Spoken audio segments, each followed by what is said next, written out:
is America? We've seen looting like this from time to time in America, but usually not in the daylight. It's not just happening at night. Looting all across the country. It's almost like scenes from an apocalyptic movie.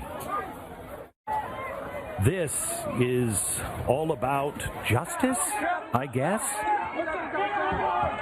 Or is it just about hatred? Hatred of anything that stands in anyone's way for anything they want.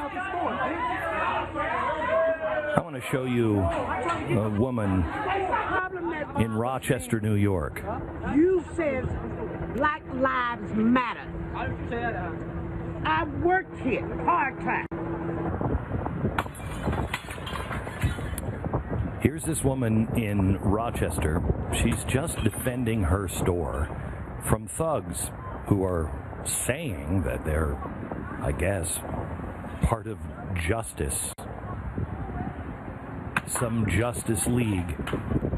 She is beaten with a 2x4. And the woman you just heard a few minutes ago, she's also a part owner in a store. You said now listen to what she's saying to the leaders of Black Lives Matter. I worked here part-time. Plus, I'm a part owner of this store. You said Black Lives Matter. Why don't you choke me? I'm black. Tell him, sister. Look what you did to my store. Tell him, sister. Look what you did to my store. Tell them, sister. That's right, because I got their back. These are my dudes right here. Good men. Look at the things you've done. Good men. Look. For Black Lives Matter. We've been here all night. So do Black Lives Matter? Is it helping those who are in most of need of help? Well, it certainly wasn't for this homeless man in Texas.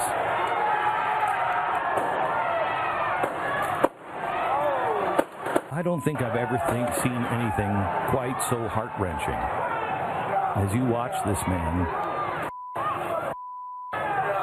try to save the only belongings that he had. Listen to his anguish. I live here. What are you doing? What the are you doing? Is this really America? Is this our future? Come on, OG. Come on, OG. Come on, OG. This man with me. Come on, is a 71-year-old chief of police in St. Louis. Come on, OG. Damn, man. Over some TVs, the man who's talking to him over some TVs, man. For real. There's somebody was working in the pawn shop that he was trying to protect. What y'all trying to do? You talking about y'all kill this man over some TVs, car? Over some TVs, car? You hear me? That can get, car. Do Black Lives Matter? Do any lives matter? This is America?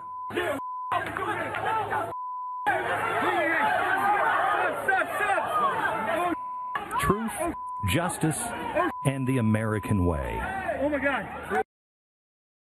Does that even exist anymore? Hi, welcome to our Wednesday night special. I'm up at my ranch. I was on vacation, and we're staying up here for a few more days, and I can't even recognize my country anymore. I've always said that line. There's going to be a day you won't recognize your country, and I thought I knew what it meant until the last week. Now I have no idea. Now we are looking at the press, ignoring who's really behind all of this. You have the press talking about a photo shoot with the president in front of a church, one of the most historic churches in America. And yes, they used tear gas. That was called a chemical weapon by the press on protesters to clear the square so the president could go get a photo op. Well, let me ask you this. Joe Biden is going to the funeral of a man he never knew. Is that a photo op? What's really happening on our streets? And is it too late to save America? How do we do it? Somebody who has been warning the black community now strongly for the last couple of years that this was coming before the election is our guest tonight. It's Candace Owens. Welcome, Candace. I guess the first question for you is truth, justice, and the American way. Is it on the ropes? Is it in the hospital, or is it in the morgue? Oh my goodness. I mean, it is really a sobering time to be an American right now. And in my opinion, to be a Black American, it's sort of devastating because what we're really doing right now is sort of recreating the wheel. And when I say recreating the wheel, I mean that the thing that originally and initially devastated Black communities were the riots in the mid-1960s across Detroit and across Chicago that look very much like what we're seeing today, done in Black communities, some of it being authored by Black people themselves, burning down their own neighborhoods. And what ended up happening as a consequence was that white business owners packed up and left. And that is what decimated the Black communities. There were no jobs. That's exactly what's going to happen now. And so I've spent this week realizing that we potentially just signed up for another 60 years of Black poverty. And all of this could have been avoided if people had just been more conscious of the fact that we are in an election cycle and there are powers that want to make this race rioting happen. So, Candace, you say that, you've put, this has put the Black community back into another 60-year period of poverty. But I don't think it's just that. I mean, we forget. It's hard for me to imagine that just a week ago, I couldn't imagine talking about anything else but COVID and what was being done to small businesses. They were on the ropes already. Now, with New York being looted, who's going to have their store there if you can't get control? Who's going to be able to open a small business if this continues? It's not just COVID now. It's looting and rioting. What are these cities thinking? I don't know what they're thinking, and I've really grappled with that question, especially looking at New York, which is supposed to be this hub of business and finances. And there's been less and less of an incentive, and I say this as someone who lived there for 7 years and moved out. The rent is getting higher, the streets are getting dirtier as they start to appeal to homeless people by creating policies that say you can't move a homeless person from their spot. The police can no longer intervene. Crime has been running rampant in a way that it hasn't been in a long time. And on top of that, you have telling people they can't go to work for months, followed by incentivizing looting and rioting. Even looking at Bill de Blasio, his daughter getting arrested for blocking traffic on that main street where the riots were taking place, and him saying that he's proud of her at the same time that he is disallowing the president to send in the National Guard to help garner control of the situation. You have to think that, it must just be an attack on America, and they're so short-sighted that all they want to do is defeat Donald Trump in November at the polls, and they're willing to inspire tyranny and anarchy in the process. So do you think the Black Lives Matter people, or the people who were sincere about the killing of George Floyd, that were sincere, do you think they're even at any of these now? Has this been hijacked? No. Was this Black Lives Matter the whole time? What's happening? Well, I think that the people that were very sincere about this, when you talk about Black Lives Matter, you have to talk about people that are just taking this as a hashtag and saying Black Lives Matter, and they're sincere and they're looking at a story and they're feeling bad. And then you have to talk about the organizational unit that is Black Lives Matter. I'm talking about the $33 million that George Soros' Open Society Foundation injected into Black Lives Matter when we first started seeing these protests and riots by them in 2016. You're mistaken. George Soros and Open Society has tweeted just today that they don't give to any of these protests. That's not what they do. Right, exactly. I went and asked them, so what exactly was the $33 million for? Because last I checked, Black Lives Matter isn't in office, it is in a school. So what exactly did they think this $33 million was going to go to this less than organized group of people that only protest, right? And so you have these people that are being funded, and this is why you're able to see, and it's not just Black Lives Matter. What we're seeing out there is Antifa. In my opinion, they're one and the same. I think these are the same organized protest groups, and they throw on an Antifa shirt on some days if they're on a college campus, and they throw on a Black Lives Matter shirt. And those are the people that are at the core of this rioting and this dysfunction that we're seeing, and plus some tag-along people. I saw a lot of young people in the clips and in the videos, and I live in a city, I live in D.C., and some of these people look like they're just realizing that they can grab TVs for free at Target, and they're willing to do that and think it's a fun activity to do with their friends. So it's a combination of all three elements, but there's something much more sinister that is the undercurrent of all of this. Okay, I want to get into that. And also, where can we even build a bridge? And I want to show you the example of Rush Limbaugh honestly trying to build a bridge with the Breakfast Club, and no bridges were being allowed at all. Are we that far away from each other? We'll get to more with Candace Owens here in just a second. Our sponsor is Home Title Lock. You wouldn't think, I mean, you know how to protect against somebody who is trying to loot your house. You got it. You got a gun. Maybe you have the security system. But when somebody wants to steal your house, this world is, I was just thinking about all of the things that have happened in just the last 6 months. It's insane. No one would believe this. It's like the craziest action movie I've ever seen. They can steal your house now, and all they do is they steal your title, they transfer it to them, they go to a bank, they take out a loan in your name under this mortgage, and use the house as collateral. The bank comes to collect. Well, they don't know who you are. You look to be a squatter because we have the title right here to the house. That's what home title theft is, and it's one of the fastest growing crimes. It is the fastest, or at least it was until the last couple of weeks ago, in New York City. There's only one company that can protect you from that, and that company is Home Title Lock. Get free 30 days protection to help you through the crisis. Use the code BECK when you go to HomeTitleLock.com. That's HomeTitleLock.com. Use the promo code BECK. So something extraordinary happened this week on a show carried by the premier radio networks, the same network that carries Rush Limbaugh.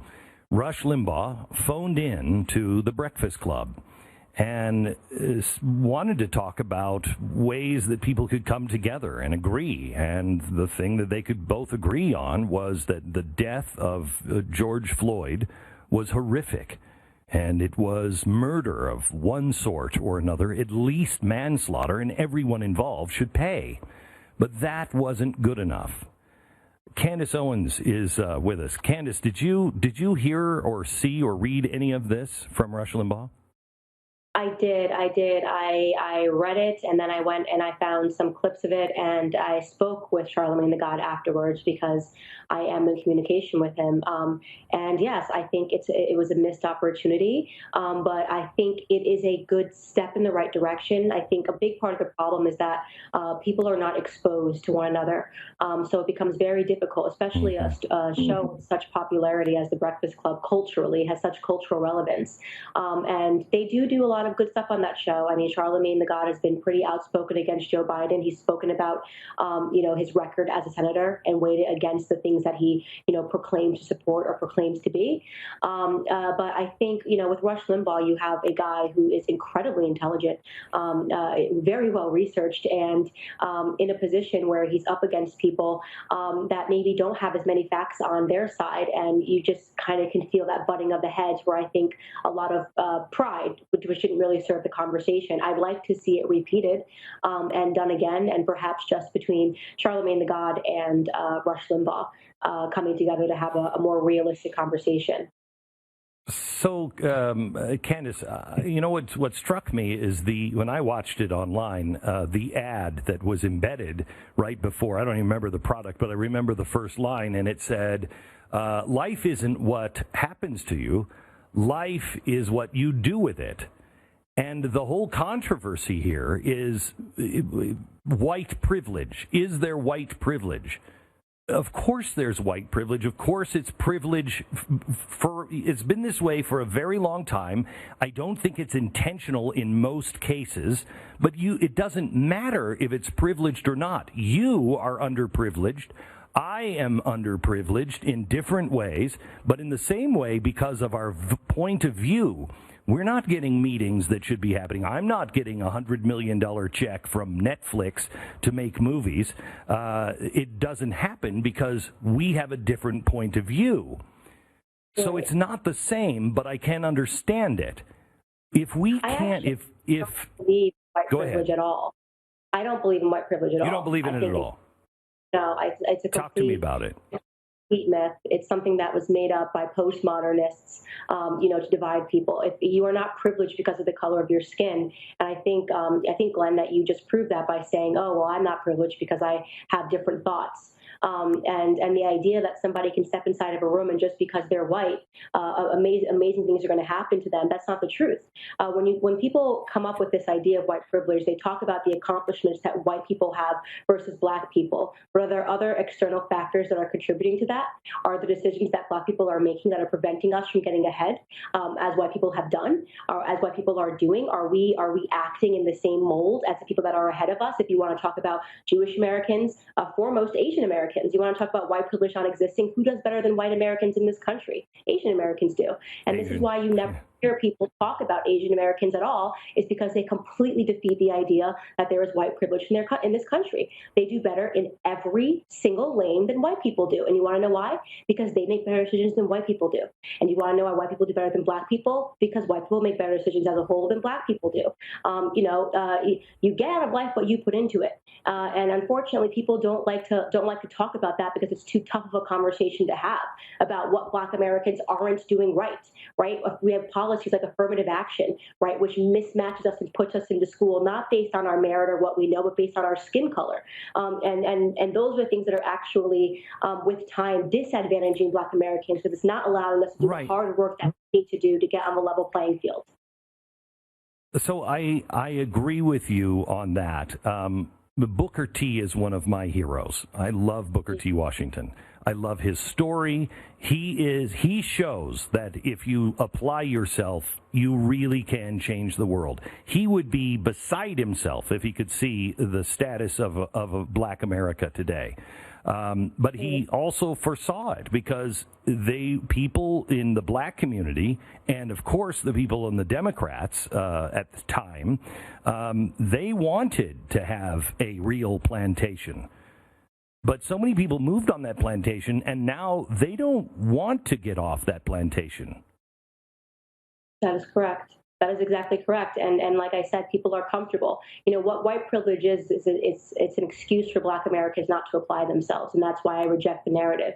Now, if you told me that two people, one black, one white, born into the same economic circumstances, do you think Malia Obama is suffering because of the color of her skin? No. Or Sasha Obama is suffering because of the color of her skin? No. Why? Because they had parents that became the president of the United States. They have privileges that most white people will never know in this country. And that is not because of the color of their skin. It's because of decisions that their parents made. Me, my mother didn't graduate high school. My father was an alcoholic.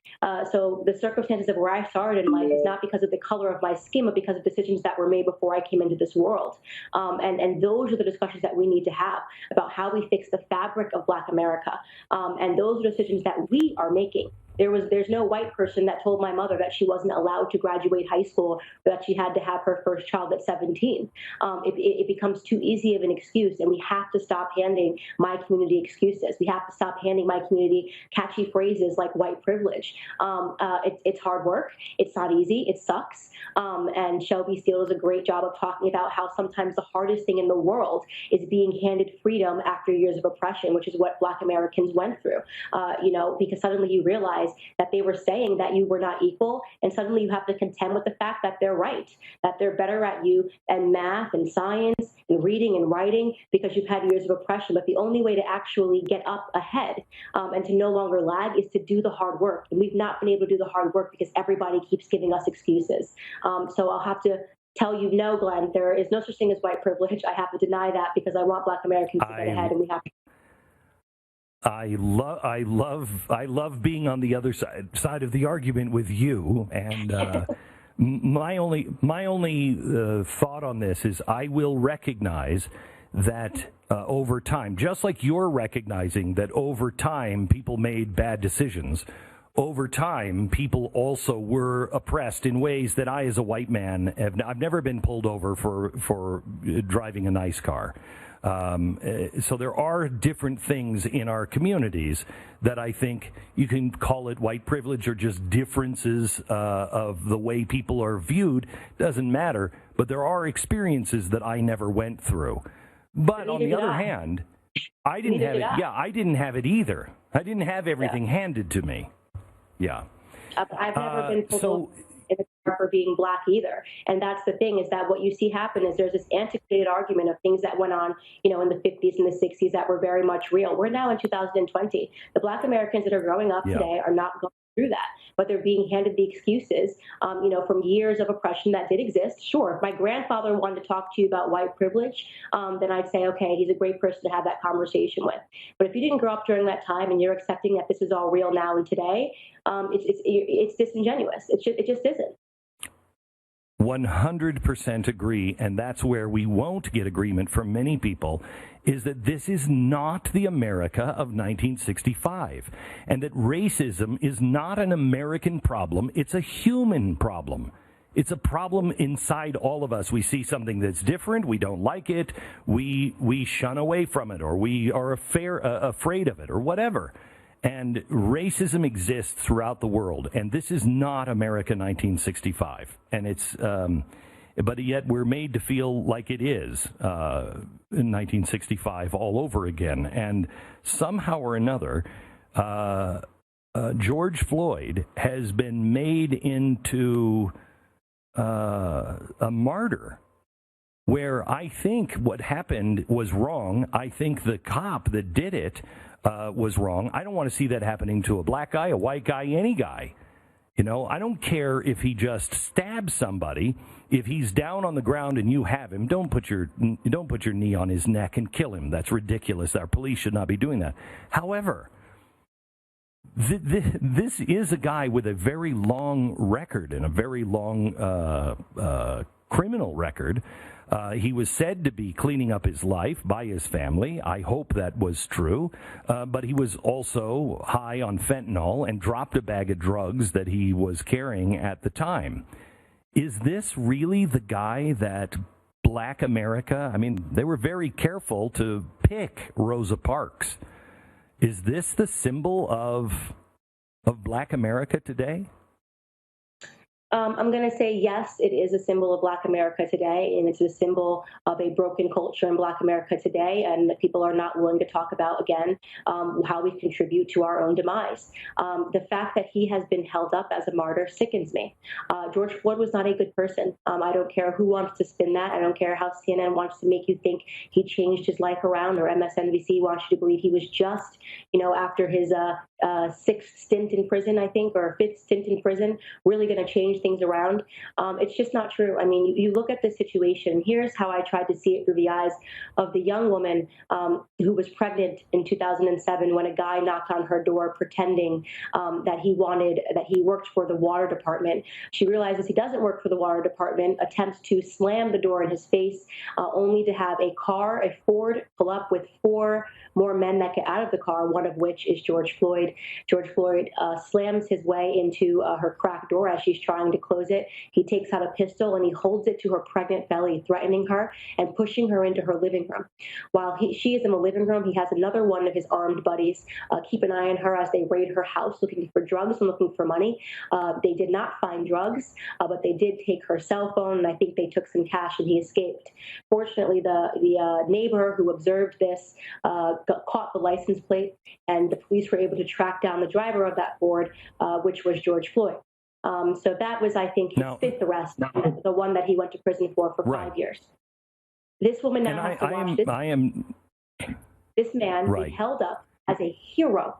Okay, this once pregnant woman. I can't even think about the trauma okay, held up as a hero and a martyr for causes, a wonderful human being that was just about to get his life together. Sure, he was high on methamphetamine and fentanyl. Okay, so wait, let's separate. I want to make sure we're on the same page here. So let's separate this. If this was a white guy, people would be upset, maybe, if I saw the video of what I saw happen to George Floyd. I don't care what he did. You shouldn't do that. That's reckless behavior from our cops. If it happened to a white guy, you would hear all of the bad things about him, and people would say, hey, we should stop it. But it wouldn't be riots, et cetera, et cetera. And we would not be holding him up as a hero. He would be an example of police brutality. Mm-hmm. Are we on the same page? But we are on the that you still have. You have because we're not white on the same Americans, page. Jewish Americans, Asian Americans, any other group of Americans do not do what Black Americans do. And as I was telling you, I was reading Shelby Steele, and he talks about the fact that Black Americans are the only culture of people that appeal to the bottom denominator of their society, meaning that the majority of Black Americans are not criminals. The majority of Black Americans are trying to do the right thing. And yet the only time our community comes together and is outraged and tries to affect change is in defense of the bottom denominator of our society. Okay, this guy's spent 5 stints in prison. How many people can say they've spent 5 stints in prison and can be expected to be held up like a martyr? Again, not a defense for Derek Chauvin. I have no defense for Derek Chauvin. I also have no inclination to hold up George Floyd as a hero. Okay, you have a criminal who was committing a crime, who was on drugs, had drugs, and then had a bad person who abused his position of power and was on this person's neck too long. Me personally, I have no use beyond saying this is wrong in this video to the cop, and I hope the family gets justice for this incident for George Floyd. I don't. But unfortunately, in my community, we spend all of our time and energy uplifting people that are criminals. It is the amount of martyr criminals that we have in Black America is incredible. So I think, Candace, we are on the same. This is the problem with this, is nobody is separating things. Like, I don't know anything about George Floyd other than what I'm told in the press. In one, he's an angel, and the other, he's a devil. I don't know. Honestly, I don't really care. What I care about is that a guy was killed by a cop being reckless, and I don't care the skin color or anything else. If George Floyd was stopped by police and he was a drug user, then he should pay the penalty the way he should have paid the penalty by going to court and everything else. If it meant him going to prison again, that's what should have happened. End of his story. The other story is this is abusive. There's the exact same story that nobody paid attention to that happened in Dallas a few years ago. Nobody cared. It was a white guy. Nobody cared. Somebody should have cared then, too. It happens more often to white people. I mean, you're looking at just last year, 9 unarmed Black suspects ended in police fatality incidents, and 19, white American suspects ended in police brutality incidents. And don't think, you have people who aren't good at math that will say, oh, but white people represent 60% of the population and Black people are only 13. No, I'm talking about if you look at the incidents of how many encounters each race is having with police, you are 25% more likely to have a fatal encounter when committing a violent crime if you are white than if you are Black. Okay, so police brutality as a target towards Black Americans is a myth. It's a myth. The numbers are there. Anybody can look at them. It's an absolute myth. It's a problem every time it happens. The great thing is it comes from the study that you're actually, I think, quoting is from a Black professor at Harvard who said it was the most stunning study that he has ever read or seen, and he did it, that showed actually the cops are less willing to pull the trigger on a Black man than a white man. Because they've paid heavy prices on it. So whites are actually more likely to get killed in a violent confrontation with a cop. Back with Candace Owens here in a second, and I want to spend some time on that plantation that right now Joe Biden is saying you're not Black unless you vote for me. You want to talk about a plantation, 34% agree with him. How? When we come back.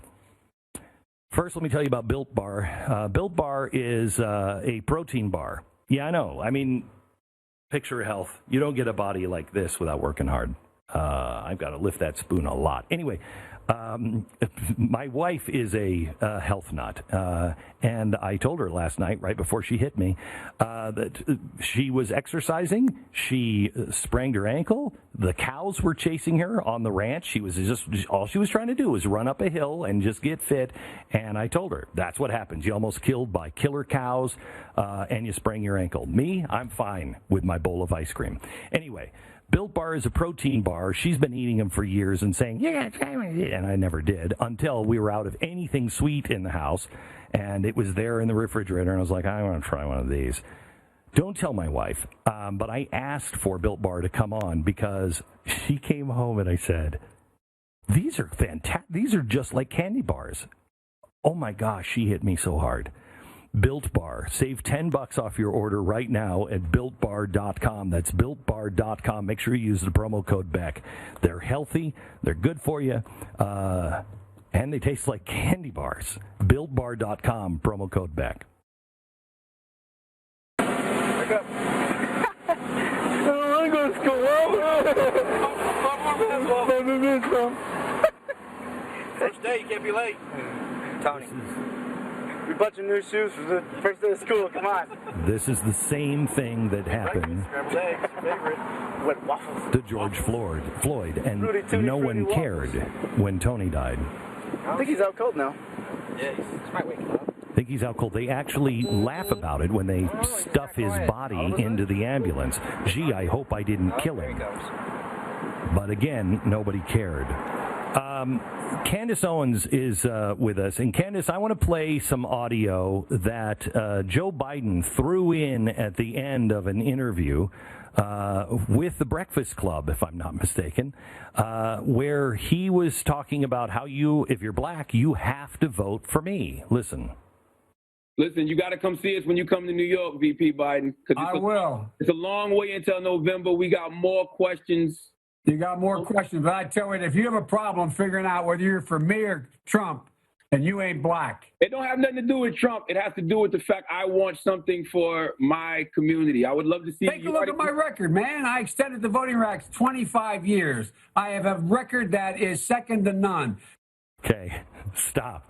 First of all, I don't think that Joe Biden ever uses the word ain't unless he's talking down to a black man. When I heard that, the people around me said, wow, he's done. He's not done. 35% of African Americans believe that. They have come out and said it in a recent poll that he's right. What kind of upside down world are we living in, Candace? And how can we possibly break through to people if they believe that kind of stuff? You know, I think first and foremost, I was really happy about that moment when I saw it because it was really a vindication for me and everything that I've been telling people that these politicians that come around and knock on your door every 4 years, they don't care about your thoughts. They don't care about your ideas. If you're Black American, they're not here to try to understand what your problems are. And they're certainly not aiming to fix the problems because they will just assume that if you are Black and your life is problematic, then you will vote for Democrats to come rescue you and save you. So this moment was incredible. And I think it definitely, despite what the polls are showing, it definitely had a tremendous earthquake in the Black community because this is, again, a very cultural show. I know Charlemagne the God himself was very displeased with this moment, as were his listeners, who said, you know, what's the point? Yes, there are some people defending it, like what's that woman's name, Jamil Hill, who says, oh, he's just joking around. It's fine. But what he really is saying is that you don't have a choice. And if you don't have a choice, your vote doesn't matter. Your ideas don't matter. You're just a part of a larger program. They just need you to go and do what you're supposed to do and support Democrat candidates. Now, what upset me the most is what you pointed to was the switching up of the way that he speaks. Right, to make himself more relatable. I guess he can't speak in proper English, and he has to say ain't because Black Americans don't understand that big bad contraction aren't, right? So ain't is better. I think he really exposed the Democrats for exactly what they are in this moment. And I don't necessarily believe the polls that 45% of Black Americans are still behind him or agree with that notion. That would be fantastic if you're actually accurate on that one. I hope you are.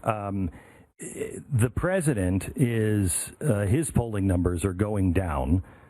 You told me at one point that you thought Donald Trump would win with, I think you said in your wildest dreams, your stretch goal, it would be 30% of the African American vote. Now all those jobs are gone. We have this going on. What do you think is going to happen with Donald Trump?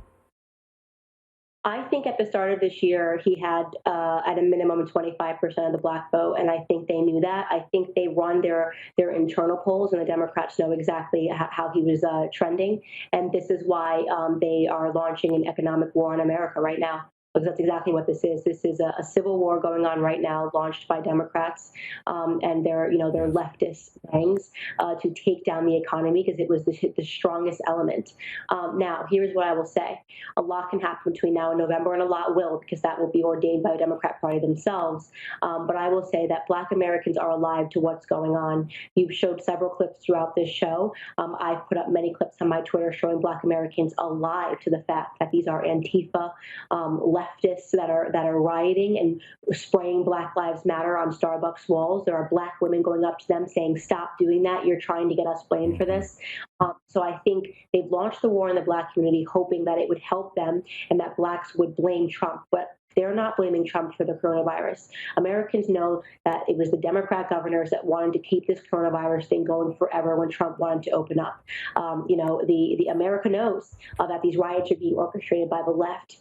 I think that the Democrat strategy going into 2020 is to try to convince people not to believe their own eyes. And I don't think that's a strong strategy. I think they're accidentally waking up more people than I could have. I will tell you that I find it interesting that all of the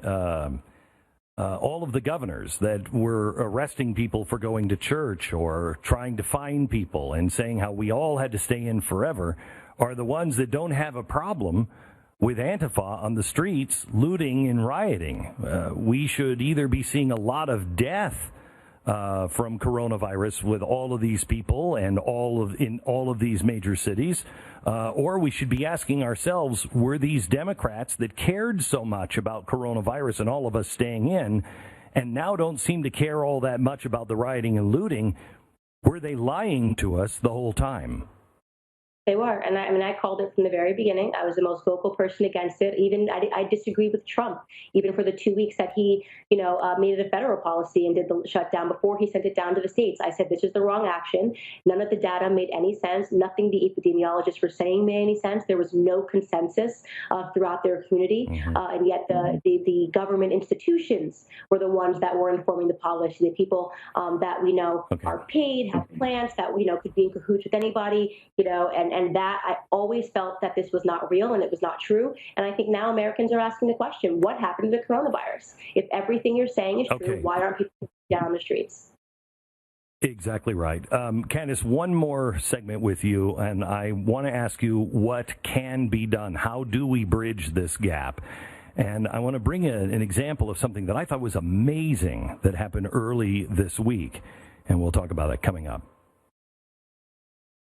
First, let me tell you about our sponsor. Our spotlight sponsor here is realestateagentsthatItrust.com.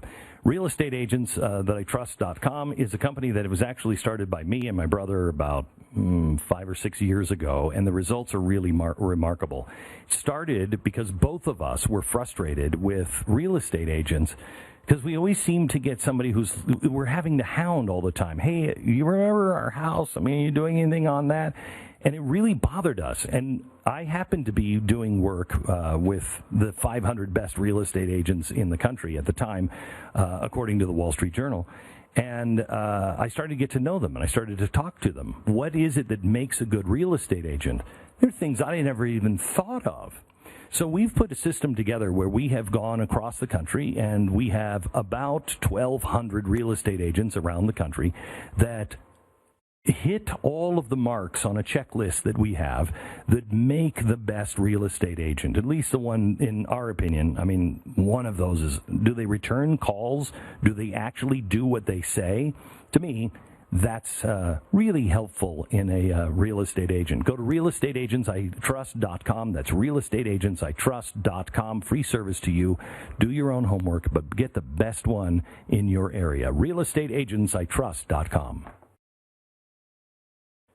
So no one was more surprised at what happened in Flint, Michigan than I was. I get up Monday morning and I see a friend of mine has made national news.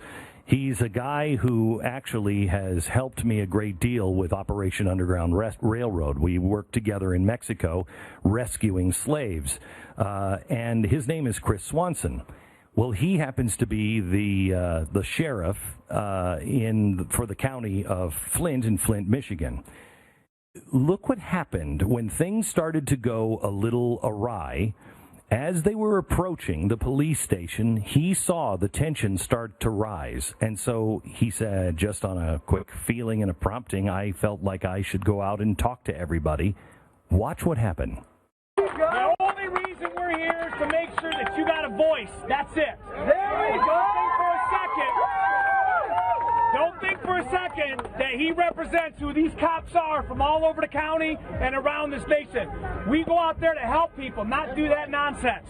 We want to be with y'all for real. So I took my helmet off and laid the batons down. I want to make this a parade, not a protest. He told me the next day, he said, I don't know what possessed me to say that. He said, but these people have been lied to over and over again. And he said, I think it would have been almost insane or deadly had I not believed those things, because they're jaded and tired of hearing politicians and police officers say junk to them. Candace, what are your thoughts on what he did, and do you have any messages or any ideas of how we get through what we're going through? You know, I think what he did demonstrates humanity, trying to connect with people and to meet them at the level that they're on, even if you know that they've been jaded and lied to. It's not their fault. And I understand that. And sometimes I know I can come across as very aggressive because it can be frustrating when you're dealing with it every day and looking at people that are so wrong. And they're not wrong because they are wrong. They're wrong because they're being told things that are wrong, and they're being told these things repeatedly. And how do we undo that? How do we undo this media conditioning upon Black Americans? How do we undo the societal conditioning that wants Americans to believe that we're this irredeemable, horribly racist, sexist, misogynist, backward society? The only thing that I think you can do is every single day, put into it what you want to get out of it. For me, it's making videos, it's speaking to my community, it's being hated, because I understand that, for every 100 people that hates what I said, maybe one person is waking up. And more Candace Owens pop up across the nation. I think, for police officers, it's reminding them of your humanity sometimes, because they see you as an image of that CNN is showing of the most horrible instances of police officers, which rarely ever happen. And that becomes the media depiction of what it means to be a police officer. But also, I think this opportunity right now for Black police officers to find their voices. People like to believe that the people that are policing these Black neighborhoods are white. The majority of them in Black neighborhoods look like the neighborhoods they police. In Chicago, which is one of the deadliest neighborhoods in the nation, Chicago District 11, all of the police officers are Black. I've visited them. So it's Black Americans' lives who suffer with this horrible narrative. I hope that through more conversation, through real statistics, and through human moments like that, we get to uplift everybody and show them that this is not what America is, and really the enemy of America is the mainstream media. So my daughter said to me, my second oldest daughter, she's around 30, and she said to me last night, okay, so Dad, what does this mean? What do we do? I said, you have to know what's true. You have to stand up for what's true. You can't be afraid of the mob. She said, yeah, but what does that even mean? What do I do? What do people do? Yeah. Listen, I'm happy. I have to say this. It might be a little bit of Black privilege, but I'm happy that I'm not white in these circumstances, because for white people, and I see them online, damned if they do and damned if they don't. If they use their voice and they say Black Lives Matter, they get trashed because they're too privileged and they don't understand. If they don't say anything, they get trashed because they're racist and they're in this impossible bind. I always say, think of a war, and as people are involved in many different levels. You have some people that donate to the war, that finance the war. You have people that are the writers, right? People like you who have a show, who are talking about the war. Everybody has a talent and can contribute in a different way. Don't think that if you're not on the front lines dealing with Black people that you can't help or you can't get involved. Good for you. Candace, thank you so much. We'll talk again. Just a show note on tomorrow's broadcast. Yes, there is a special broadcast tomorrow. I will be live on YouTube Thursday, June 4th. That's tomorrow with David Harris Jr., Ray Johnson, Sheriff Chris Swanson, that you just saw, Dave Rubin, Ian Bremer, and Karlin Borosenko. There's a lot of these people. I mean, we try to pick a group of people that could play nice but don't necessarily agree with each other. And the idea was having a conversation over dinner. Well, we're all in different parts of the country, so we're going to make America dinner again. We're just going to do it over Zoom. And it will be live tomorrow. God only knows what happens. But as we all kind of search for ways to talk about things and try to be a part of the solution, things might get a little dicey. But well, you'll see. Who knows what will happen? That's tomorrow night live, and I'm not really sure what time it is. Does it say it on the screen there? 6 p.m. Eastern. You don't want to miss it. It's going to be quite a conversation. All right. Tomorrow, we'll all get up, and our world will either be on fire in our city or on fire in some other city, and it may be all the way across the world. We don't know. But Martin Luther King was right. More in a minute.